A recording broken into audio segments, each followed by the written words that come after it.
Well, I want to say good morning to you this morning. It feels like I'm a little off center here. Let me square up here real quick.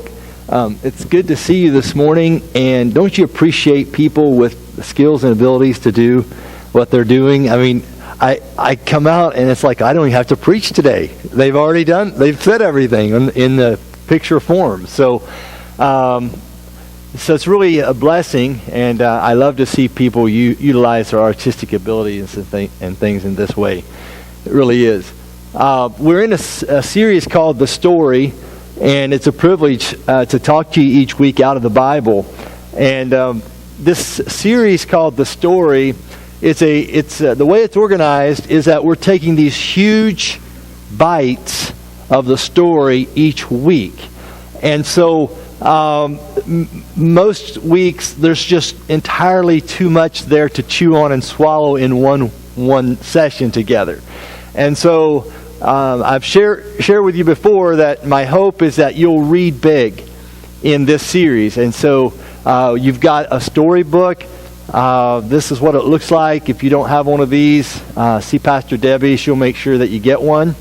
And in this book, it's kind of it doesn't necessarily replace your Bible, but it certainly gives you it pieces together some of the narrative in such a way that it reads as one fluid story, and then where they leave sections out, they will give you an italicized paragraph that helps fill in the gap of what it is that's happened between the larger narratives and things that they include. So, but I really appreciate these video introductions, and I appreciate the video summaries that are also utilized and will be utilized throughout this series. So about like every 3 or 4 weeks, you'll see a summary video. And in the summary video, if you've not been able to be here in one of the Sundays, then that'll kind of bring you up to speed where you need to be. I love color. I think color, the various colors that are we see in the world, is just God's beauty and paintbrush at work in our world. I think it's fantastic what color communicates and things. And one of the things that stands out to me in the video that we just watched was the color red. It was a very powerful moment in that little video presentation, especially when we see on the doorpost this color red that just kind of pops out at you as the artist depicted the story in a very colorful way.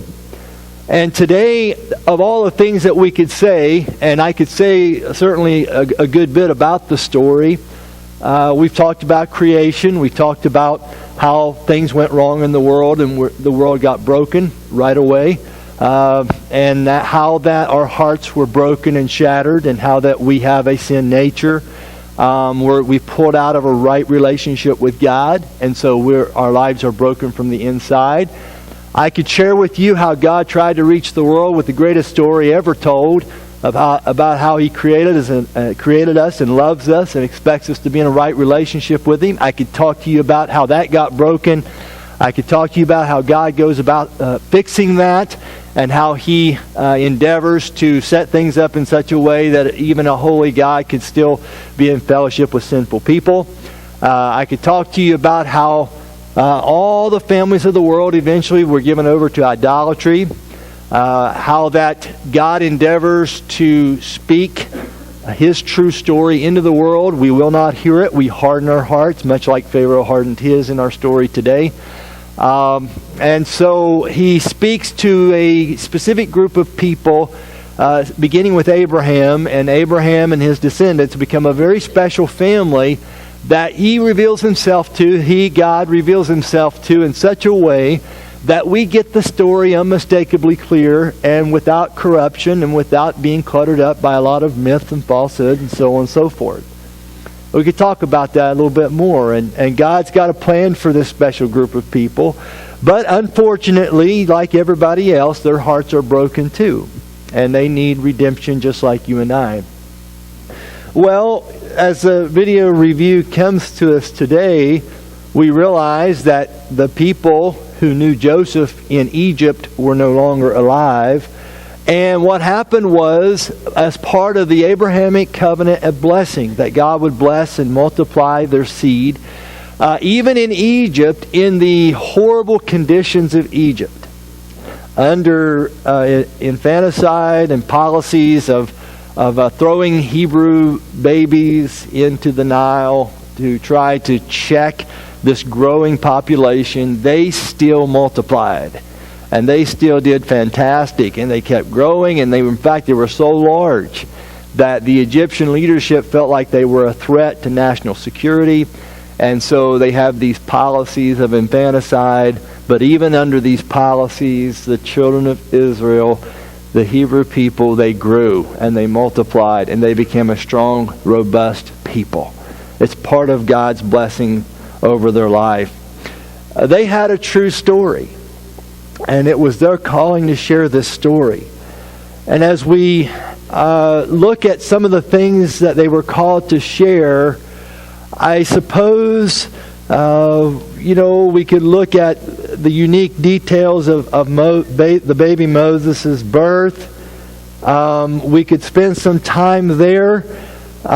We could spend some time with how the first 40 years he was educated in the schools of Egypt. This would have been a very powerful, prestigious education. The next 40 years, how he spends time in the desert with God, and how God shaped him on the backside of a desert for 40 years to get him ready for the next 40 years, which would be leading the Hebrew people, leading them out of the bondage of Egypt into the wilderness and bringing them up to the edge of the promised land.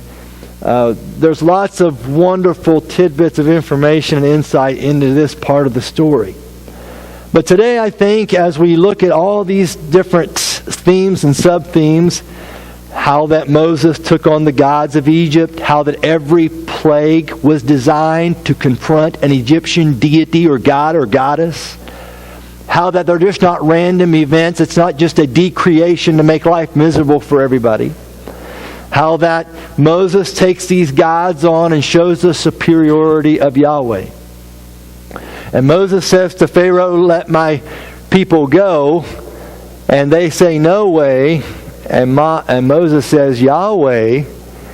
And sure enough, Yahweh steps up and does, in a sovereign way, a mighty deliverance that's equivalent, many scholars say, it's equivalent, really, to the resurrection of Jesus in the New Testament. The one event that we look to in the New Testament that defines everything is the resurrection of Christ. And the one event that the Hebrew looked to in the Old Testament was the Exodus. And maybe there's a need for deliverance in your life. Maybe there's bondage. Maybe there's things that really need checked in your life. Maybe you find yourself in a life situation where your life is being dominated by some superior force, and you're not able to break free from that. And as I think about the upper story, and we're going to get there in a second. And all these sub-themes, though, I think about making that applicational leap. I want to make sure that when we're all said and done today, that we not only understand the upper story and the story of the Lamb, but we understand how this translates into our life today. And that is that the upper story ensures your deliverance. It ensures your freedom. It ensures your new beginning. Through the power of God, you can be freed, whether it's an addiction to a substance, whether it's addiction to an emotion, whether it's an addiction to a person, an addiction to a habit, whatever it is in your Egypt, that the upper story ensures your release. It ensures your freedom. And it's so important that we understand this story of the Lamb, because it's the larger story, it's the upper story, and it delivers us from the sin that does beset, from the sin that enslaves. And if we're not a worshiper of a one true God, we are serving other gods. We call them different things. But we are not free if we're simply free from a master. We think that that's freedom here in a postmodern world. And freedom is not being a servant to anybody, but it's in fact freedom, as we look at it in the book of Exodus, is the ability to worship and serve the one true God. Unless we serve Him, we are enslaved to all kinds of things, and we may not even recognize it. Well, we look at these plagues and we see how God uses them to confront a very hard heart. And some people are concerned with how God hardened the heart of Pharaoh. But what you have to keep in mind, and you read the whole story, you're going to see that Pharaoh hardened his heart way before God ever decided to harden his heart as well. He had already chosen not to give God His place. He wasn't going to listen to Yahweh. He wasn't going to listen to Moses. And some argue that this was the stepbrother. The ruler of Egypt at this time would have been Moses' stepbrother. A good possibility. He wasn't going to listen to his stepbrother. He wasn't going to honor God. He was going to harden his heart. And God eventually says, when we decide to harden our heart and go our own way, God says, I'll empower you to do what it is you think you want to do. And that is a form of judgment. It's the greatest judgment of God is not necessarily God making life miserable for people. It's God giving you what it is you want and letting you have it. You want to worship the frog god? There you go, Egypt. And the bullfrogs are dancing around in their beds. It's kind of comical. The fertility god and the bullfrogs dancing around in their bed. You want to worship the god of the Nile? Well, here's some of his blood for you. Have it to the full. You want to venerate cattle and created things and look to these representations and images as your source of blessing? Here's you a bunch of cattle. Oh, by the way, they have anthrax. And so God, one by one, He confronts these gods of Egypt in a very powerful way, in a way that use some of the phenomena that they were accustomed to seeing. They had seen boils and hail before. They had seen locusts before. They had undergone this anthrax-type plagues before. They have had fleas and lice and gnats that bit really hard, especially around the ears and the eyes. They had had some of that before, frogs before.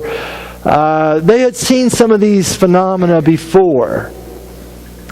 But the miracle is that they showed up precisely at the right time when Moses said that they would. And God was speaking truth, confronting this hard-hearted Pharaoh whereby he had instituted policies where they could, as an act of worship, take a little Hebrew baby boy and throw him in the Nile and thereby worship their gods. The whole pantheon of Egyptian gods. And so Yahweh was confronting the hard-hearted human free will of Pharaoh. He was confronting their ideology, their worldview. He was confronting their gods, the things that they worshipped. So many things are happening here in the text. And by the time we get to the 10th plague, something very, very cataclysmic goes down in the text. Let's just hurry to slide number 12. Let's just call it slide number 12, Exodus chapter 12, verse 4. So Moses said, "This is what the Lord says, about midnight I will go throughout Egypt. Every firstborn son in Egypt will die, from the firstborn son of Pharaoh, who sits on the throne, to the firstborn son of the female slave, who is at her handmill." In other words, no social class will be exempt. Everybody from A to Z will be included. All the firstborn of the cattle as well. They venerated those cattle. And so the firstborn of the cattle were even going to perish.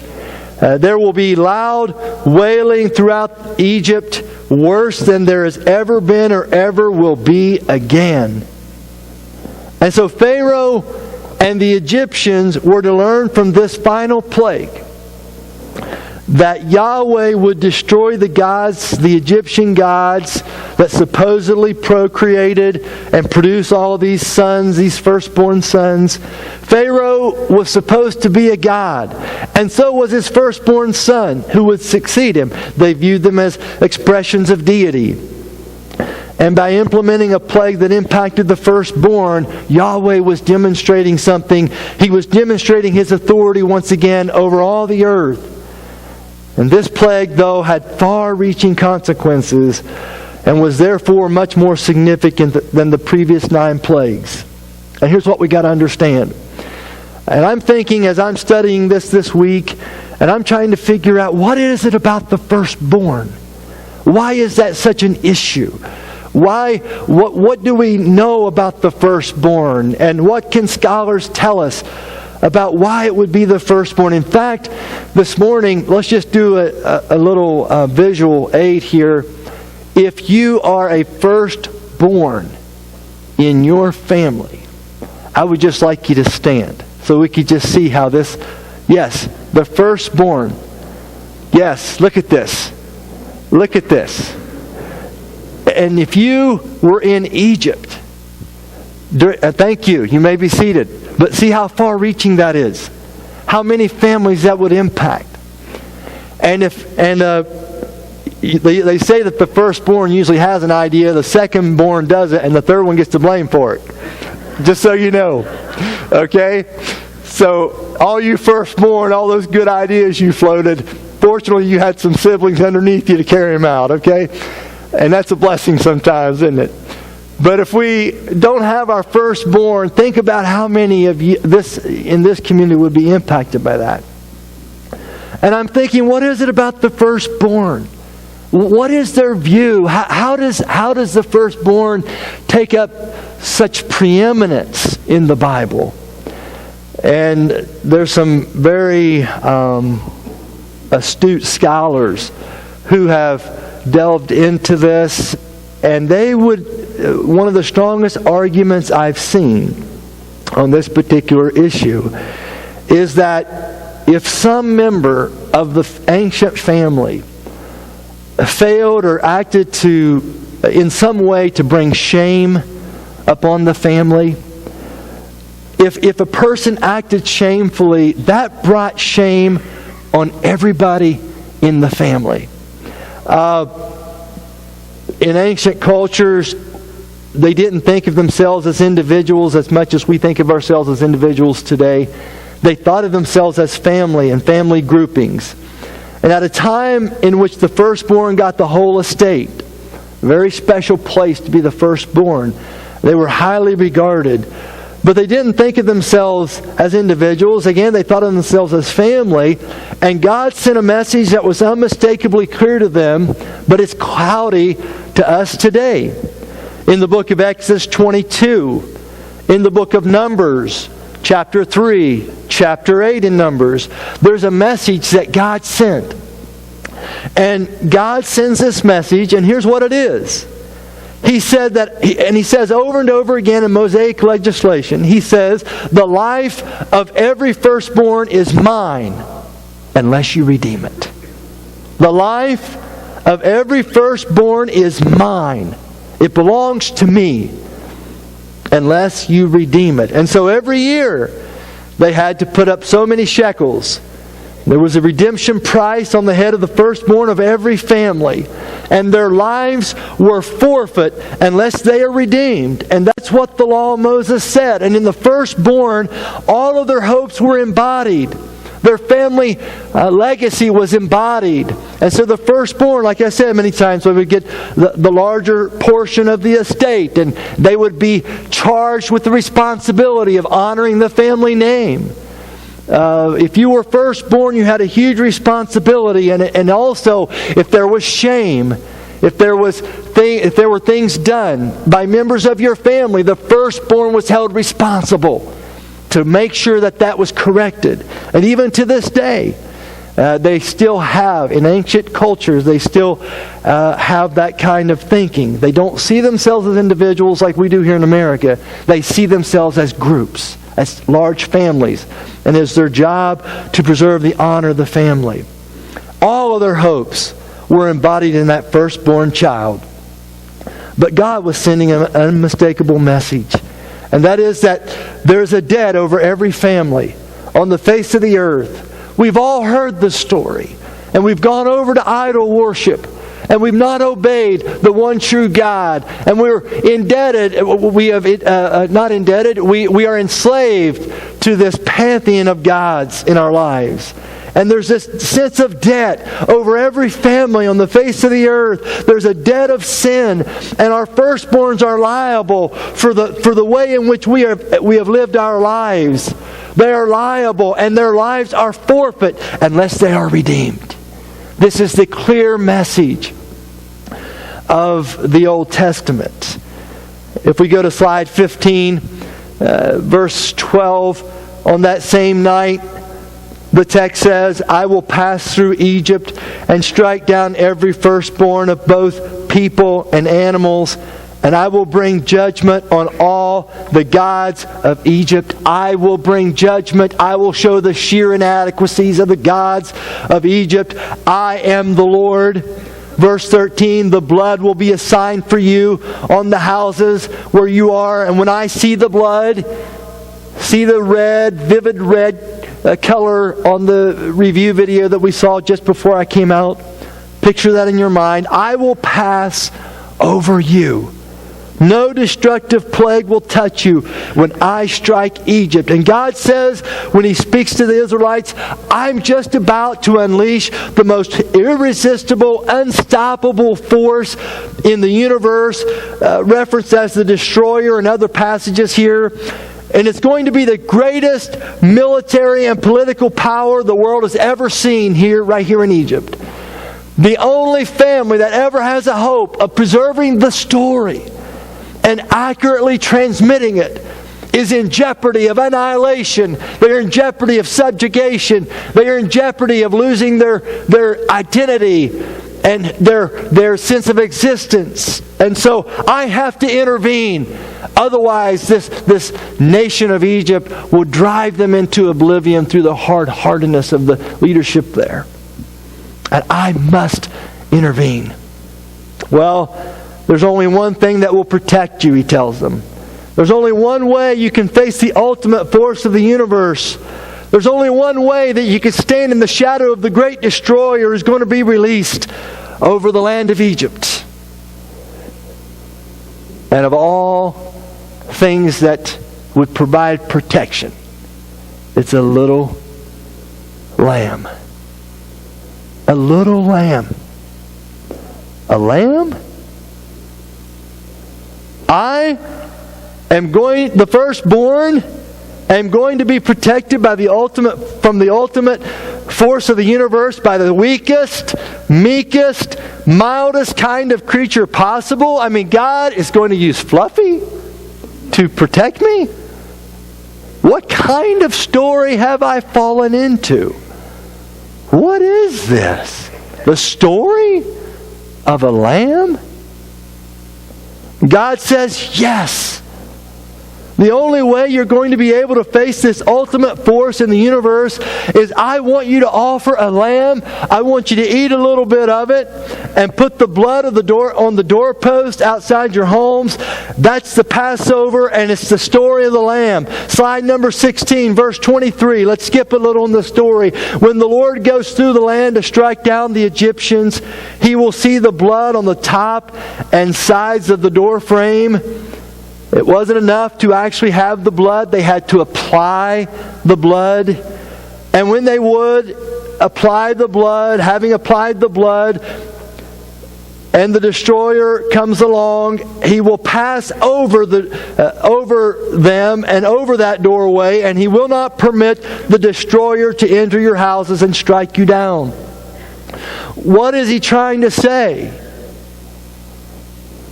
You see, what he's trying to say here, and I think we miss it, and I've been digging this week, and it takes some of the best scholarship, I think, from some of the top scholars to try to get insight on this point. Now, I don't want you to miss it. And like I said, there's many things we could go, many sub-things we could explore this morning, but I think this is the biggest one and the most important one, the story of the Lamb. And that is that the destroyer was coming, but he wasn't coming just for the Egyptians. The destroyer, you see, is no respecter of persons. And this is what is so amazing. He said, look, Israelites, you are oppressed. Egypt, they are the oppressor, and you're the oppressed. And you worship the one true God, and they worship idols. And yet in yourselves tonight, if you were to meet judgment tonight, you would find, whether it's based on the Ten Commandments that comes later, or whether it's based on the Golden Rule, you would find Israelites, Hebrews, special chosen ones, you would find that even you would not be able to stand in light of the purity and the holiness of the destroyer. In yourself, you're absolutely no better than the Egyptians. These frog-worshipping, cattle-worshipping, river-worshipping, sun-worshipping Egyptians.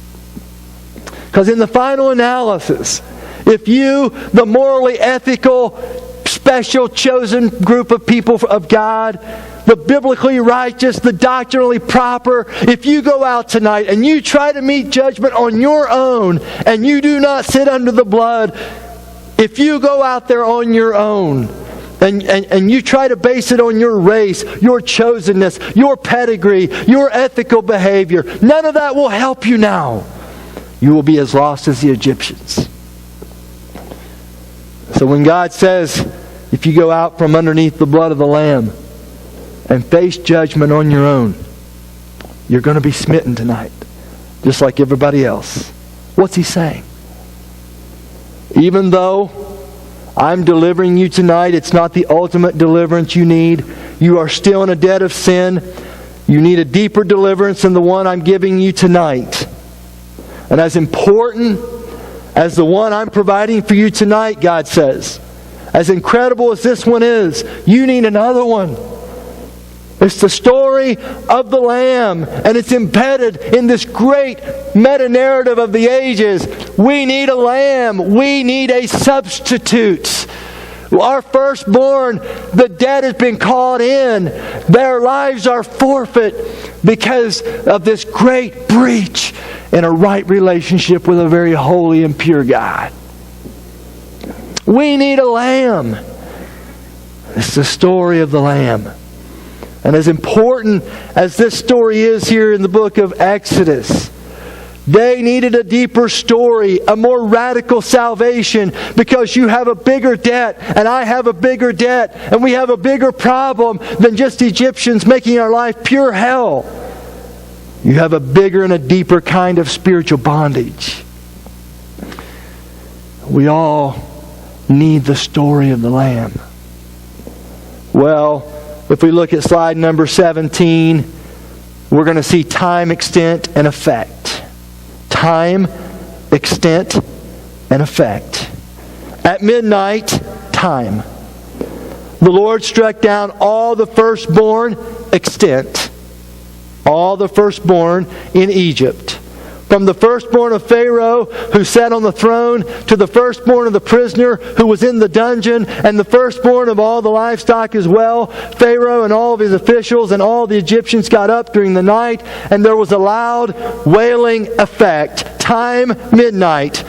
Extent, firstborn. Effect, loud wailing in Egypt. For there was not a house without someone dead.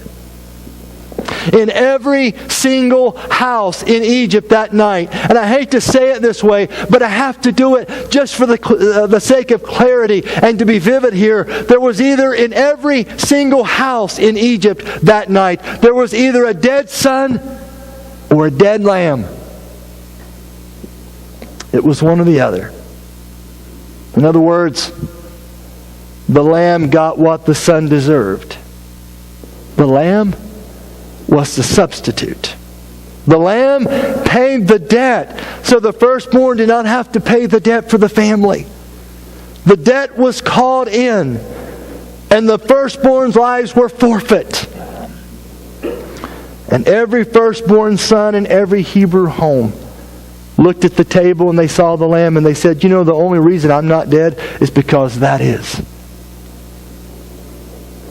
You see, this is so important, such an important sub-theme, if not one of the major themes in the whole story.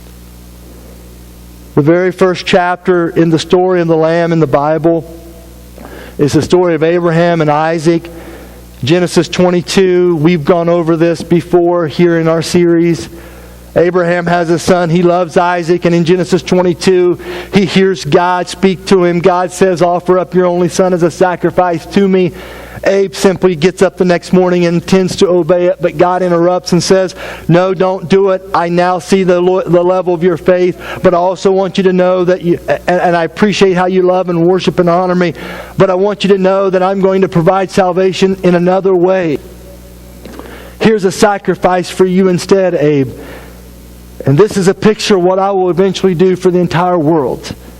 This blessing that will be given to all the nations, Abrahamic covenant, Genesis 12, 1 through 3. All the nations will be blessed because you are the carriers of the story of the Lamb. Every life is forfeit. We have brought shame and degradation and depravity and destruction and addiction and brokenness and darkness and loss and chaos in a world that's falling apart. The world is forfeit unless we have a substitute, unless we have a lamb. And I will provide, God says. And when God said, offer your firstborn, Abraham did not say, what a monster God. No. He realized God was calling in the debt. That he had every right to call in the debt.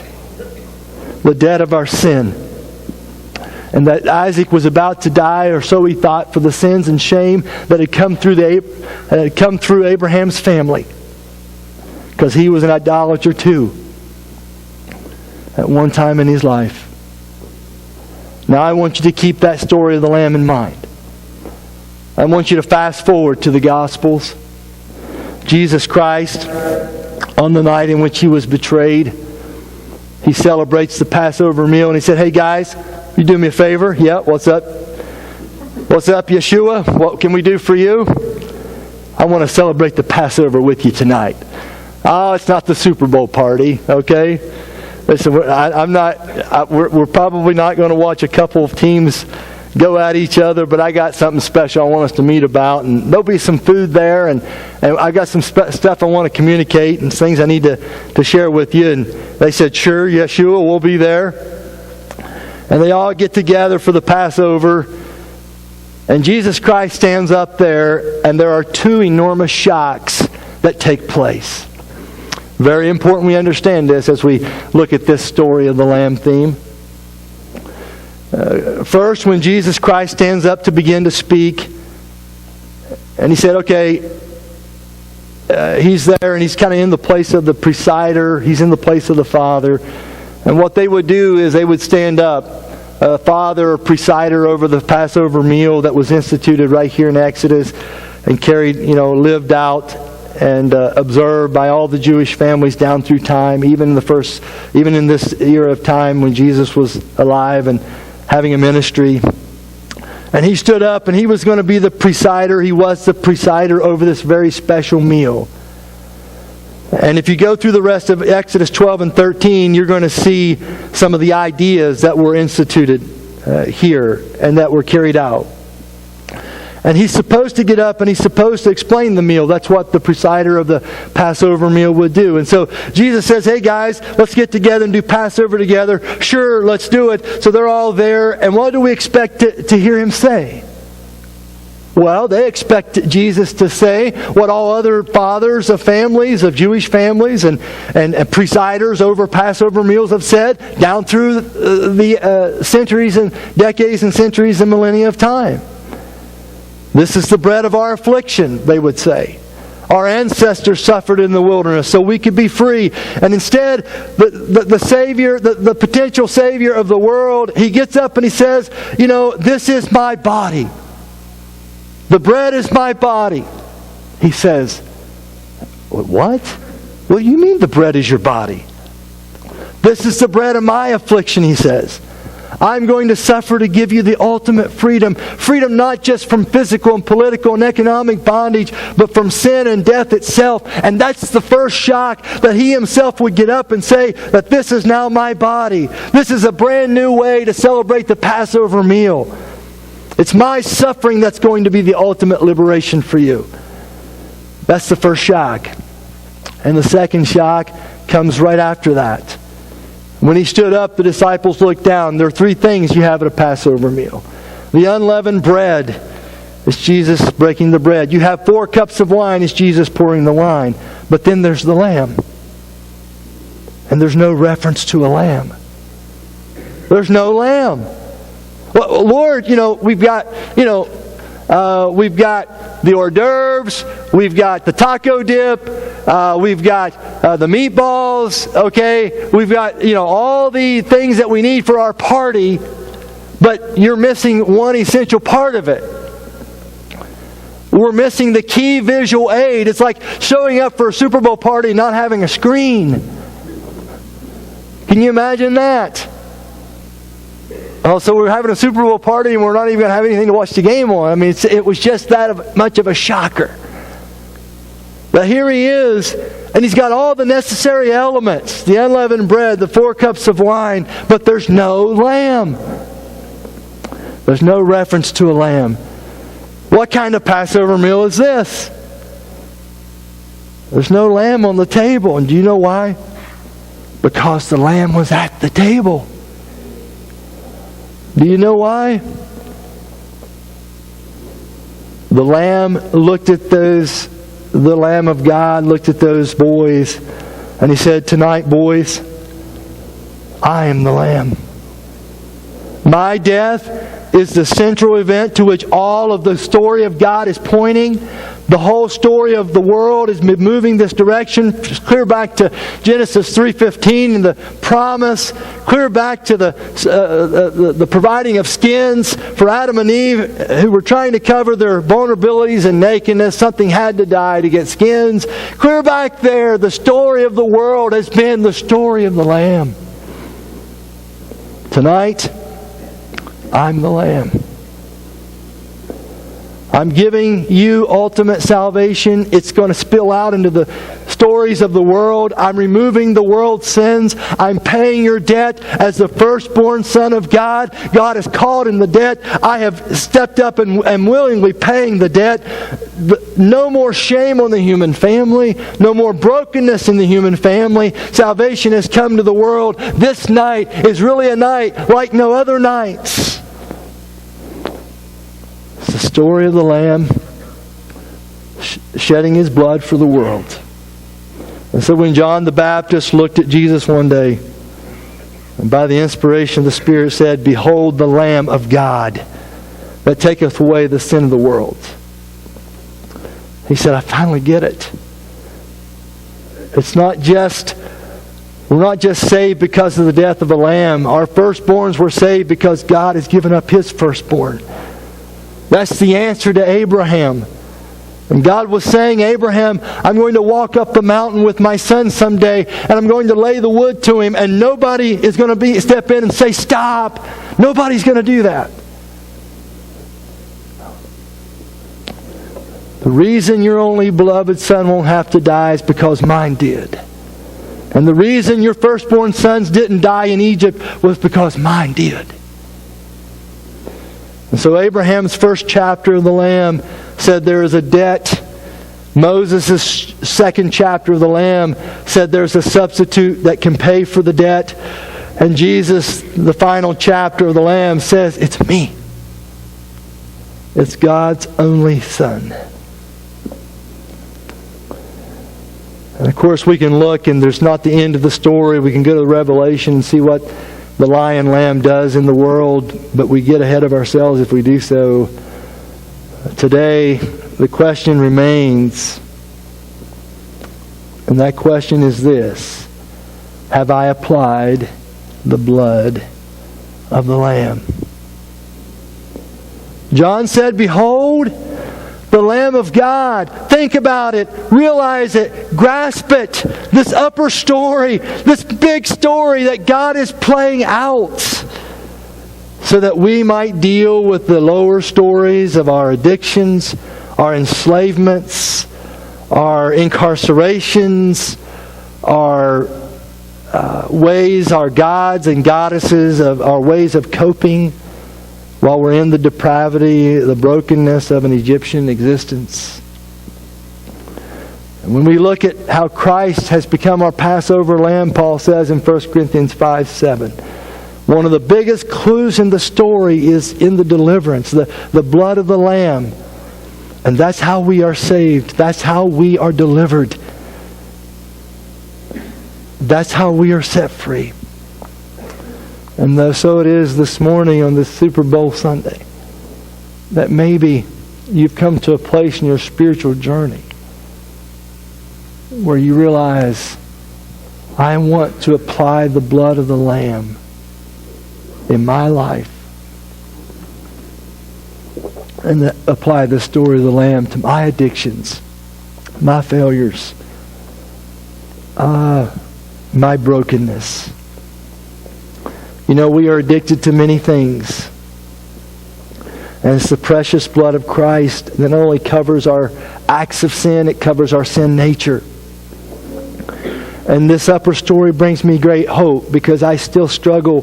There's something about human nature that we want to fixate on a substance that would bring us relief, or we want to fixate on a certain behavior that brings us relief from our bondage. We want to fixate on a person and make that person our God or goddess.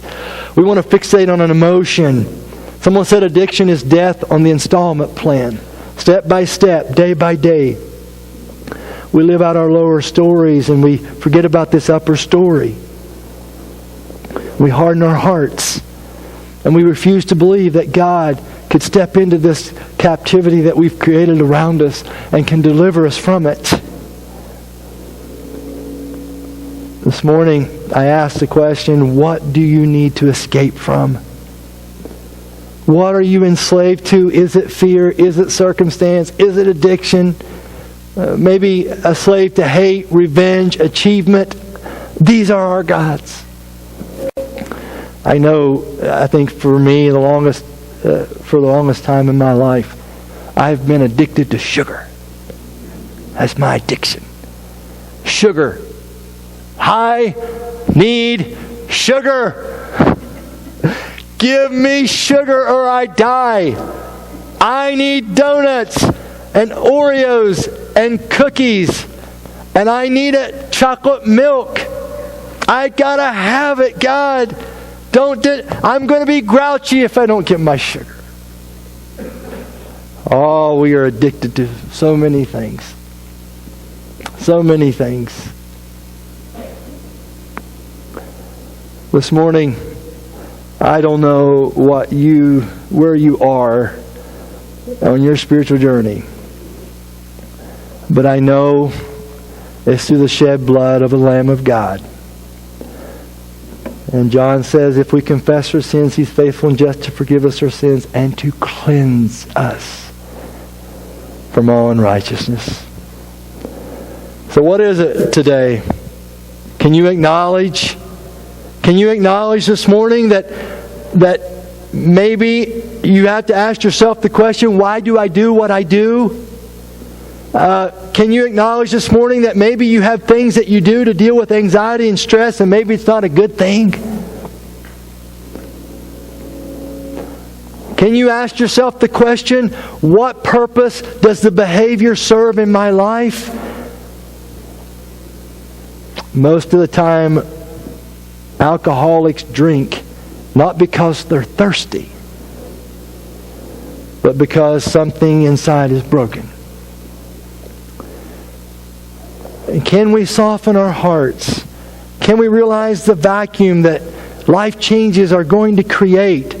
Can we engage the risen Christ in relationship? Can we apply the blood of Christ to what it is that we look to rescue us? Can we commit to wholesome living skills? Can we reckon with relapse? Can we stay on the journey? Yes, we can. All because of the story of the Lamb. You pray with me? Thank you, God, for this day. Thank you for your love and your grace, for reaching us in our brokenness. And we understand this morning that we have been a part of that group of people, human beings, that have brought a lot of shame and disgrace in the world. And we realize this morning that our lives are forfeit. That really, there's no way for us to fix our brokenness through our own strength. And we all stand under the judgment of a destroyer. And were it not for your great grace, we would stand condemned and judged, and we would perish. But you have delivered us. You have set us free. And we want to thank you for that. Thank you for the story of the Lamb. Thank you for not just talking about the Lamb. You were the Lamb. And we just place our trust and we graciously receive in our hearts right now this story. The story of the ages. And we apply the blood to the doorpost of our heart and our soul. And we see the vivid color of red. Why blood? Only you know that. But it's the shed blood of the risen Savior on a cross. And we cling to Him this morning. Would you forgive me for all the times I just really needed to feel close to you, and I ate a donut instead? No, I ate like 6 of them instead. Would you forgive me, God? Would you forgive me for all the times I wanted and craved true intimacy and I just watched Friends instead? Because that was a pseudo-intimacy that I was really looking for. Would you forgive me for all those hours on social media when maybe a wife was just wanting to have a simple 5-minute conversation? And we couldn't pull ourselves away from our social world to extend that generosity and kindness. God, we are inundated with our gods, our sugar, our episodes, our media, our technology, our drugs. We are inundated. We are in a mess. We need the Lamb. And so we ask and pray today that you would speak into our brokenness and you be our life on this Super Bowl Sunday. In Jesus' name. Amen. Okay, guys, you've been a great group. Would you stand with me? You have a great day. Enjoy the game. And we'll see you next week, okay?